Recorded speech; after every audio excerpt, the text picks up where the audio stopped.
The road to Christianborg from Accra, which runs parallel to the sea and is broad and well kept, is in places pleasantly shaded with pepper trees, eucalyptus, and palms. The first part of it, which forms the main street of Accra, is remarkable. The untidy, poverty-stricken native houses, or huts, are no credit to their owners, and a constant source of anxiety to a conscientious sanitary inspector. Almost every one of them is a shop, but this does not give rise to the animated commercial life one might imagine, owing, I presume, to the fact that every native inhabitant of Accra who has any money to get rid of is able recklessly to spend it in his own emporium. For these shops are of the store nature, each after his kind, and seem homogeneously stocked with tin pans, loud patterned basins, iron pots, a few rolls of cloth, and bottles of American rum. After passing these, there are the Hasso lines, a few European houses, and the cathedral, and when nearly into Christianborg, a cemetery on either side of the road. That to the right is the old cemetery, now closed, when I was there, in a disgracefully neglected state, a mere jungle of grass infected with snakes. Opposite to it is a cemetery now in use, and I remember well my first visit to it under the guise of a gloomy government official who said he always walked there every afternoon, so as to get used to the place before staying permanently in it. A rank waste of time and energy, by the way, as subsequent events proved, for he is now safe off the Gold Coast for good and all. He took me across the well-kept grass to the two newly dug graves, each covered with wooden hoods in the most business-like way. Evidently these hoods were regular parts of the cemetery's outfit. He said nothing, but waved his hand with a "take your choice, they are both quite ready" style. "Why?" I queried laconically. "Oh, we always keep two graves dug ready for Europeans. We have to bury very quickly here, you know," he answered. I turned at bay. I had had already a very heavy dose of details of this sort that afternoon, and was disinclined to believe another thing. So I said, "It's exceedingly wrong to do a thing like that. You only frighten people to death. You can't want new dug graves daily. There are not enough white men in the whole place to keep the institution up." "We do," he replied, "at any rate at this season. Why, the other day we had 2 white men to bury before 12 o'clock, and at 4 another dropped in on the steamer." "At 4:30, said a companion, an exceedingly accurate member of staff. "How you fellows do exaggerate." Subsequent knowledge of the Gold Coast has convinced me fully that the extra funeral being placed a half an hour sooner than it occurred is the usual percentage of exaggeration you will be able to find in stories relating to the local mortality. And at Accra, after I left it, and all along the Gold Coast, came one of those dreadful epidemic outbursts sweeping away more than half the white population in a few weeks. But to return to our state journey along the Christianborg Road, we soon reached the castle, an exceedingly roomy and solid edifice built by the Danes and far better fitted for the climate than our modern dwellings, in spite of our supposed advance in tropical hygiene. We entered by the sentry-guarded great gate into the courtyard on the right hand, where the rest of the guard, most of them asleep on their mats, but a few busy saying dakir, etc. towards Mecca, like the good Mohammedans these hussars are, others winding themselves into their cummerbunds. On the left hand was Sir Branford Griffith's hobby, a choice and select little garden of lovely Eucharis lilies, mostly in tubs, and rare and beautiful flowers brought by him from his Barbadian home, while shading it and the courtyard was a fine specimen of that superb thing of beauty, a flamboyant tree, glorious with its delicate green acacia-like leaves and vermilion yellow flowers, and astonishing with its vast beans. A flight of stone stairs leads from the courtyard to the upper part of the castle, where the living rooms are, over the extensive series of cool tunnel-like slave barroons, now used as store chambers. The upper rooms are high and large, and full of a soft, pleasant light, and the thunder of the everlasting surf breaking on the rocky spit on which the castle is built. From the day the castle was built, now more than 100 years ago, the surf spray has been swept by the onshore evening breeze into every chink and cranny of the whole building, and hence the place is moldy to an extent I, with all my experience in what in that paradise for bold, West Africa, have never elsewhere seen. The matting on the floor took an impression of your foot as light as a snowfall would. Beneath articles of furniture, the cryptograms attaining a size more in keeping with the coal period than with the 19th century. The Gold Coast is one of the few places in West Africa that I have never felt it my solemn duty to go and fish in. I really cannot say why.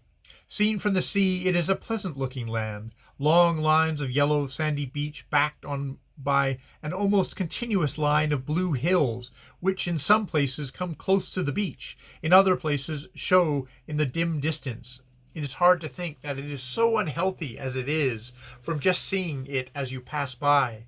It has high land and has not those great masses of mangrove swamps one usually at first associates with a bad fever district, but which proves on acquaintance to be at any rate no worse than this well-elevated open forest Gold Coast land. There are many things to be had here and in Lagos which tend to make life more tolerable than you cannot have elsewhere until you are south of the Congo. Horses, for example, do fairly well at Accra, though some 12 miles or so behind the town there is a belt of tsetse fly, a specimens of which I have procured and had identified at the British Museum, and it is certain death to a horse, I am told, to take it to Aburi. The food supply, although bad and dear, is superior to that you get down south. Goats and sheep are fairly plentiful.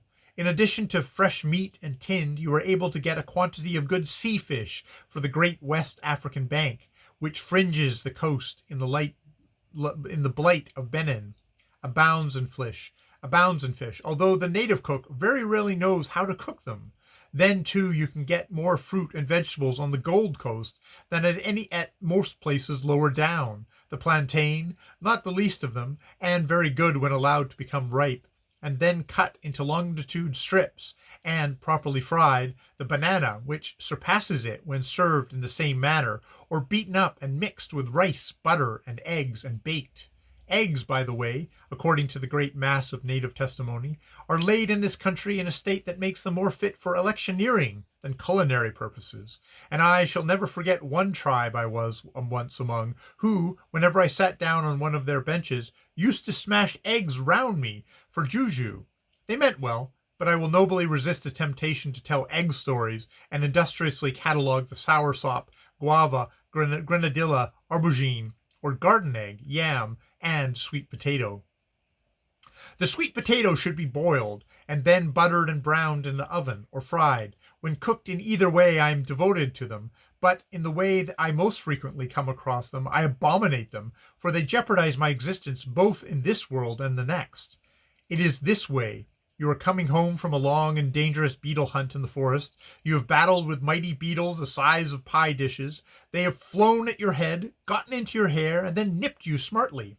You have been also considerably stung and bitten by flies, ants, etc., and are most likely sopping wet with rain or with the wading of streams, and you are tired and your feet go low along the ground, and it is getting, or has got, dark with that ever-diluting tropical rapidity, and then for your sins get into a piece of ground which last year was a native's farm, and, placing one foot under the tough vine of a surviving sweet potato, concealed by rank herbage, you plant your other foot on another portion of the same vine. Your head you then deposit promptly in some prickly ground crop, or against a tree stump, and then, if there is human blood in you, you say, "Damn!"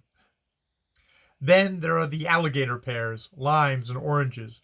There is something about those oranges I should like to have explained.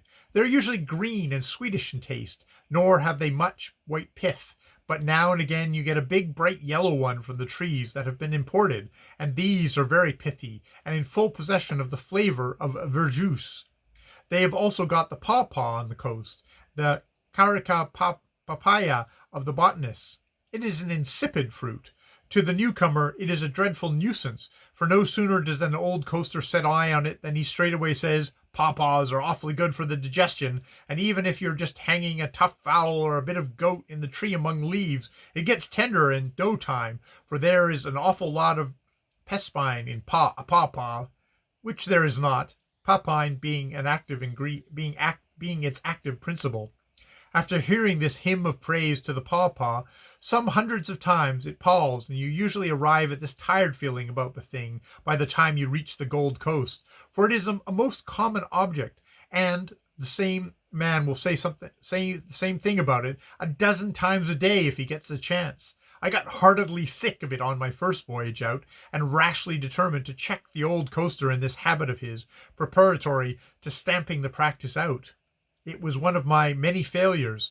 I soon met an old coaster with a pawpaw fruit in sight, and before he had time to start, I boldly got away with, "The pawpaw is awfully good for the digestion," hoping that this display of knowledge would impress him and exempt me from hearing the rest of the formula. But no.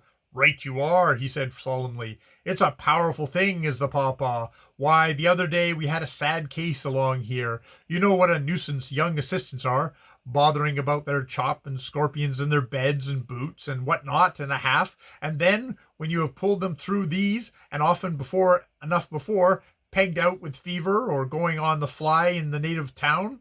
Did you know poor B? Well, he's dead now, had fever and went off like a babe in 8 hours, though he'd been out 14 years for a A and a D. They sent him out a new bookkeeper, a tender young thing with a dairy-maid complexion, and the notion that he'd got the indigestion. He fidgeted about it something awful. One night there was a big pawpaw on the table for evening chop, and so B, who was an awfully good chap, told him how good it was for the digestion. The bookkeeper said his trouble always came on 2 hours after eating, and asked if he might take a bit of the thing to his room. "Certainly," says B, and as the pawpaw wasn't cut at the meal, the bookkeeper quietly took off the whole with him. In the morning time he did not turn up. B, just before breakfast, went into his room, and he wasn't there, but he noticed the pawpaw was on the bed, and that was all. So he thought the bookkeeper must have gone for a walk, being, as it were, a bit too tender to have gone on the fly as yet.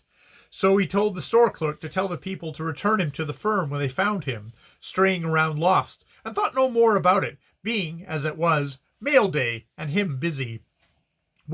Fortunately the steward boy put that pawpaw on the table again for 12 o'clock chop. If it hadn't been for that, not a living soul would have known the going of the bookkeeper, for when B cut it open, there, right inside it, were 9 steel trouser buttons and a Waterbury watch, and the poor young fellow's keys. For you see, instead of his digesting his dinner with that pawpaw, the pawpaw took charge and digested him, dinner and all, and when B, interrupting it, was just getting a grip on the steel things. There's an awful lot of purse being in a pawpaw, if you hang it, etc. I collapsed, feebly murmuring that it was very interesting, but sad for the poor young fellow's friends. "Not necessarily," said the old coaster, so he had the last word, and never again will I attempt to alter the ways of the genuine old coaster. What you've got to do with him is to be very thankful you have had the honor of knowing him.